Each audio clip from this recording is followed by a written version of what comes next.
even when they got divorced, I didn't really know. I just knew they didn't live together anymore. I think because I spent a lot of time with my great-grandmother, so I was moving around. You know, I'd go home a few days and go to Nana's house, and I had my cousins with me, my little cousins, and it was good. And when they got divorced, actually, things got better with my father, because he would take me on the weekend, and his parents owned like a ranch in the mountains. They had property in the mountains. Oh, it was so beautiful up there, and I loved going up there. And they had little bikes for the dirt, and we would have all this fun time up there, and I just loved being in nature. And so I had I don't remember anything bad. A lot of people, they suffer when their parents divorce. With me, it was better. The only thing is my mother's second husband, that was very bad. He got a problem with drugs, and he went very crazy. And he made our life very difficult for many years. And that's a very big, ugly, long story, but it had a big effect on me. It showed me very young the danger of drugs and what they do to people, because he was a very sweet man before he started the drugs. He was generous, he was kind, he did a lot for us, bought us a house, he did many really wonderful things, and the drugs took away his mind and made him crazy, where he was trying to kill us. Really, he went to jail for doing horrible things, and he ended up dying because of the drugs. But it showed me, and that was from 11 until 14 years old. So it's an important time in the life of a child. It's when you develop a lot. And so by the time I hit high school, I knew for sure that I never wanted to even try drugs, because I saw what they did to people, and there was no way. So that was important. It was a good lesson for me.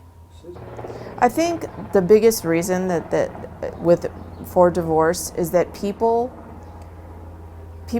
in other parts of especially growing up, they don't stick to things. Like, when I say stick to things, they don't stick to things. There are some people that work very hard. They do work very hard. And those are the people that, you probably see them stay married. But a lot of people just quit. They just give up and they quit because it's easier. A lot of people prefer to take the easier way. It's easier.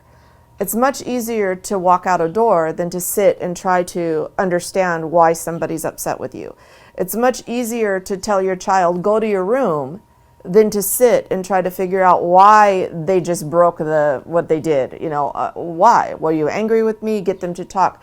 And this child that just broke that, and now you're telling them go to their room, they're never going to learn the skill to express, to explain, to make themselves understood. And this is here how it is here. I don't know in other countries, but in this country, kids, it's because I told you.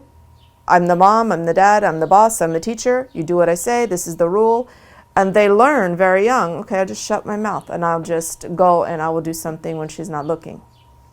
Okay, I'll go to school. I hate the school, they're mean to me. And then what happens? The kid gets a gun and goes and kills the people in the school. I mean, I could go on this subject forever. But a big part is, as children, especially in this country, they are not trained or shown how to have social skills, how to, not just social skills, but how to express and to be understood in the right way.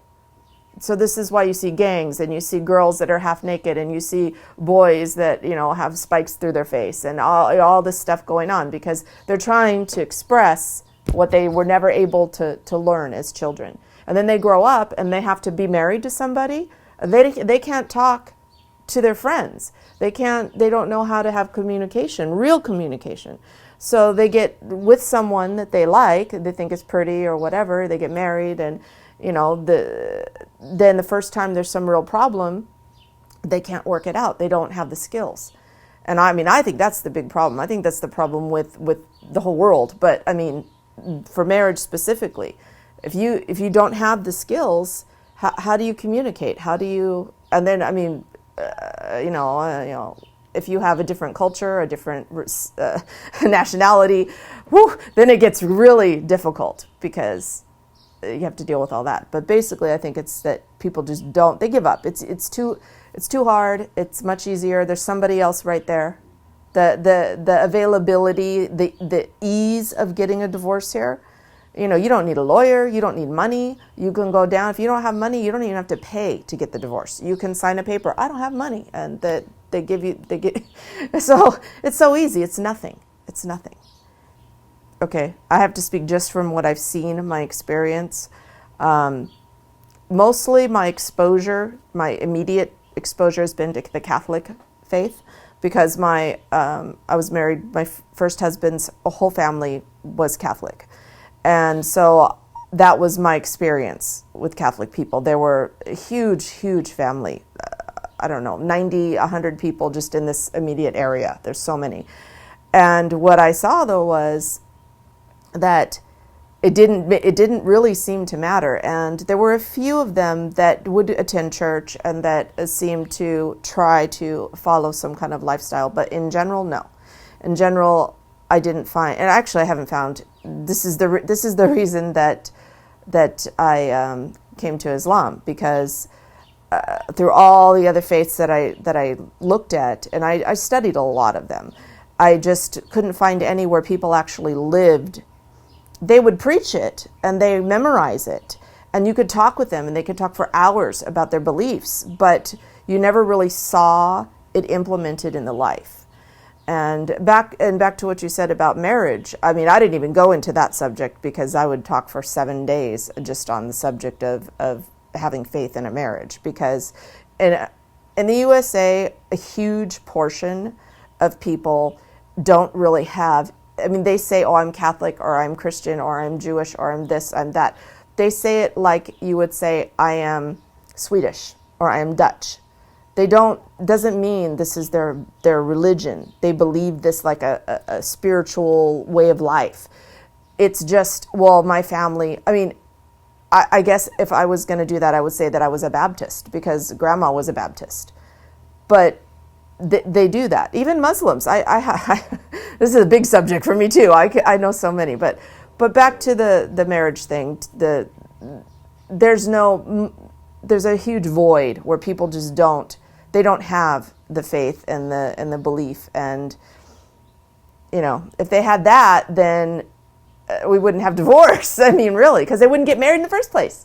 They would be serious when they wouldn't just go get married. They would be thinking of it from a whole different point of view, not just looking at it like, oh, she's cute, let's get married, which is, I can't tell you how many people have told me, well, why did you get married?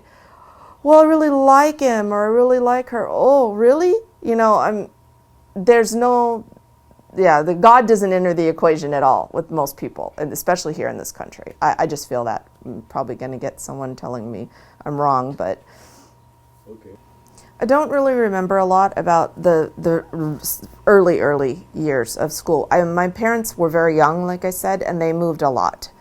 I mean, a lot. Like, I would say I went to a different school, maybe 2 different schools every year. Like, I would start in one, and then 4 months later we would move. I would go to another one, and I didn't make any friends. I don't even remember the names of. I remember one, President Avenue. I remember that school because it's right down the street. It's around the corner from here.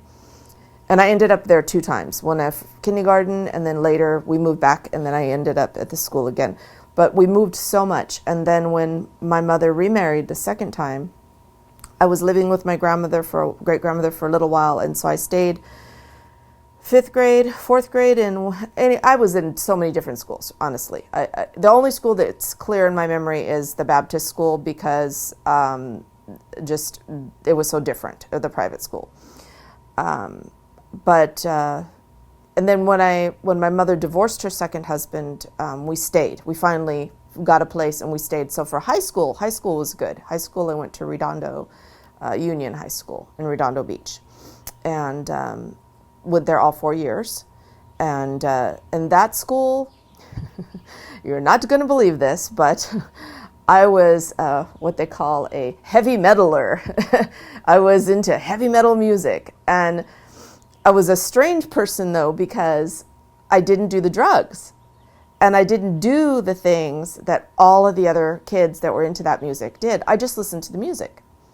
I was going home every day and taking care of my sick brother. My brother was 10 years younger than me, so he was 5, 6 years old at that time, and he has seizures, epilepsy, he has cerebral palsy, and he's developmentally delayed. He's like a baby, like 3, 4 years old. And so my mom was working 3 jobs to support us. So I would come home from school, directly home, get my brother off the bus, feed him, cook dinner, clean the house, do my homework, and mom would come home and, we go to bed. This was the life. So